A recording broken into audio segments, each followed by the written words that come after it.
Okay, so I wanted to do first impressions of the global drone, the GD95 drone, because I have to be honest about this, because the biggest uh, flaw I have with drones, because I have to be clear about this. My main um, expertise is electronics, and I'm kind of old school, so all this drone stuff. I mean, I've never liked robots really, um, or anything that's basically robotic. But I spent a lot of years flying in a flight simulator. Now, the difference between flying aircraft in a flight simulator is you're actually flying in an ideal environment where you can have settings where there's no wind, and um, when you take off, you're usually taking off from a perfectly flat surface, so everything's ideal. The real world is a whole different um, animal, I suppose, is what they say. The problem with taking off in real life is the environment. We have a very erratic environment.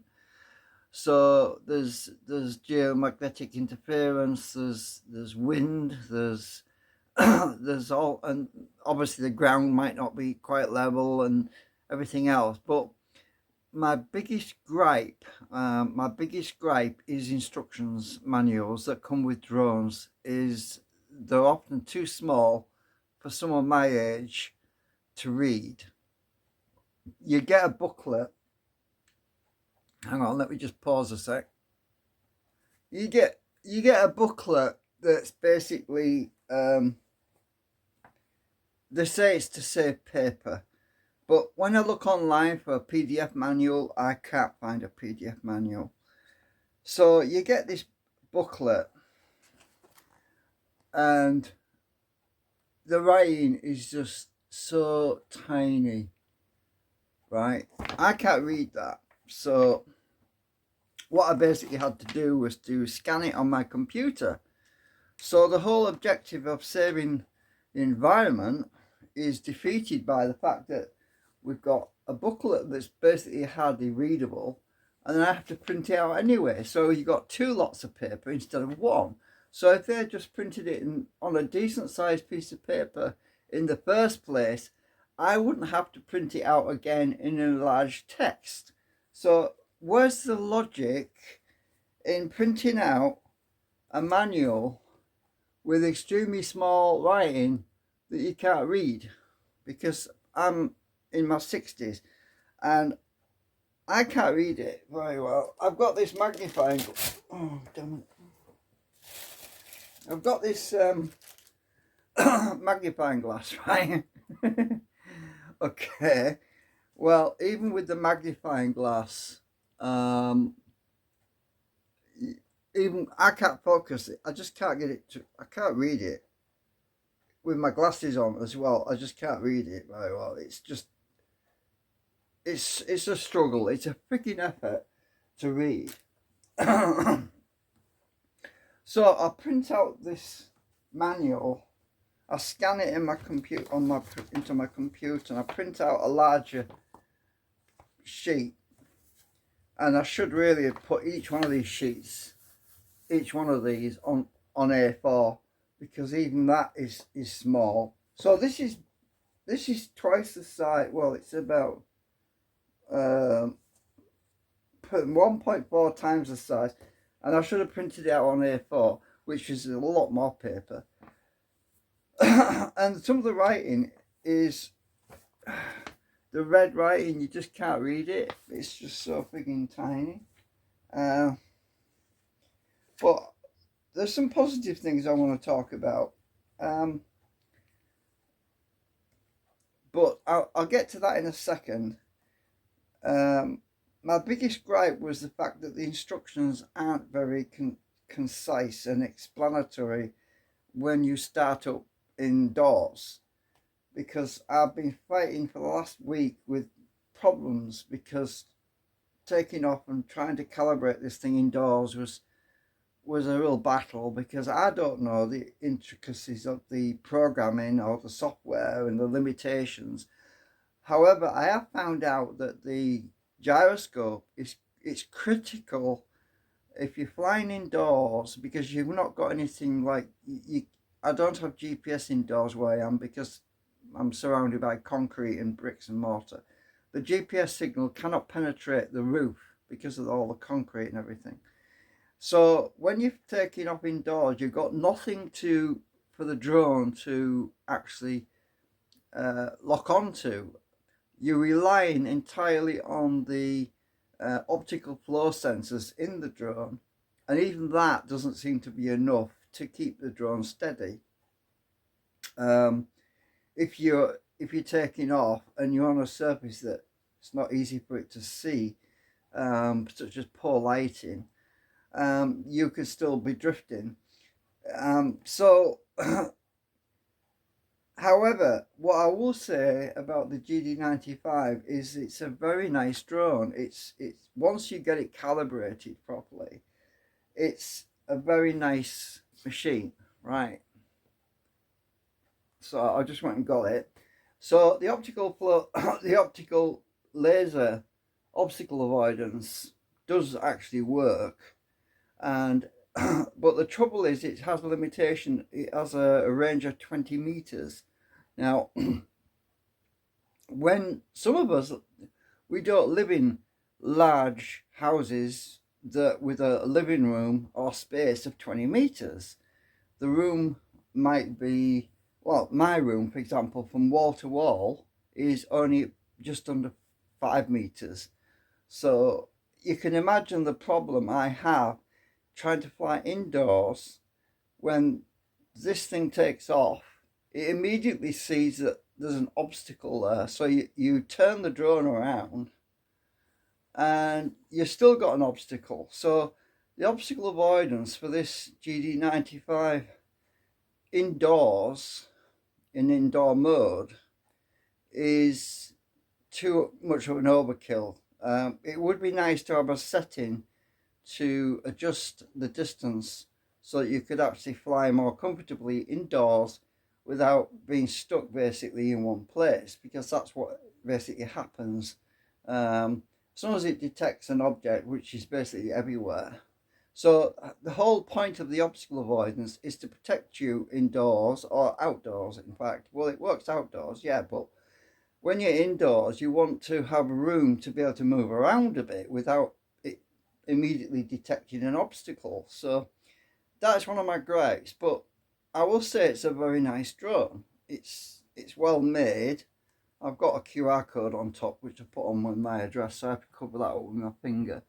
But it is a very nice machine, right?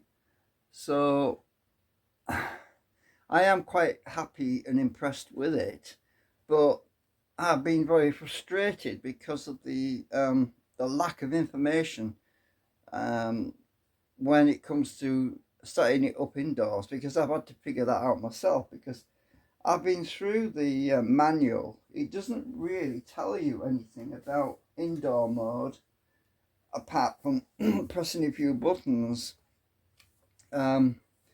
So, and initially I was getting a beeping sound on indoor mode, and I thought it was basically it didn't tell me it was an error. We should have a page in here at the back somewhere that says errors and messages and LED light error messages. It doesn't do that. I can't find that anywhere in the manual. So there's no way of knowing if you're doing something wrong.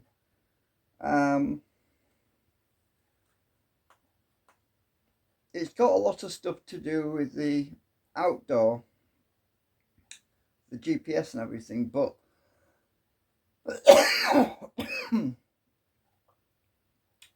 anyway, so I'm just going over this because it really needs to have a subsection really to help people to understand The problem is with it's the translation, that the Chinese translation from Chinese to English. That's where the problem is. They call satellites stars, which is not quite true because they're not stars, they're satellites. So that in itself is confusing. When you start using different terminology to the real world, obviously we're going to get confused, and it's going to be frustrating knowing what they're talking about. So anyway, calling satellite stars to me is, I'm just left scratching my head, because you're thinking about hyphens, and normally when you put a star on a subject, for example, you think that's an important line. So it kind of goes against logic when you start referring to satellites as being stars, because you think, what the heck's he talking about? So this is what I'm saying. It's just very confusing, and you basically have a battle just trying to work all this stuff out yourself. So the manual's pretty useless, really. The drone's good, but the manual's not very clear.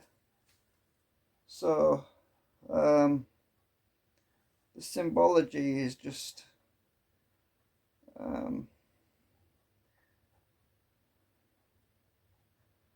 so obviously the 20 meters is a little bit too much in my view.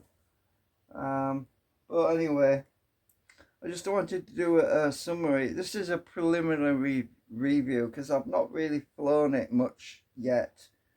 Because as I said before, I can't fly this outdoors at the moment. The weather's not good. It's too windy. And I can't even get enough satellites. I was doing a video previously, and the satellite count was almost 9. It went to 10 a few times, and it dropped down to 8. Then it went down to 7. I'm not able to get enough satellites outside. So because we're in winter now, we're in November. In the fall, basically autumn period, and so this is why it's important to be able to fly something like this indoors as well as outdoors, because in the winter period, when it's not suitable to fly outdoors, you want to be able to fly it indoors and have a bit of fun with it without, basically counting the days when you're able to take it out with you on that.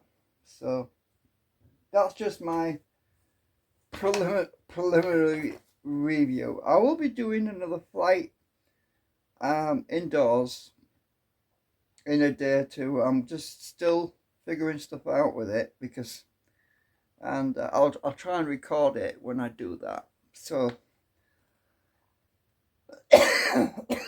I'll keep you updated.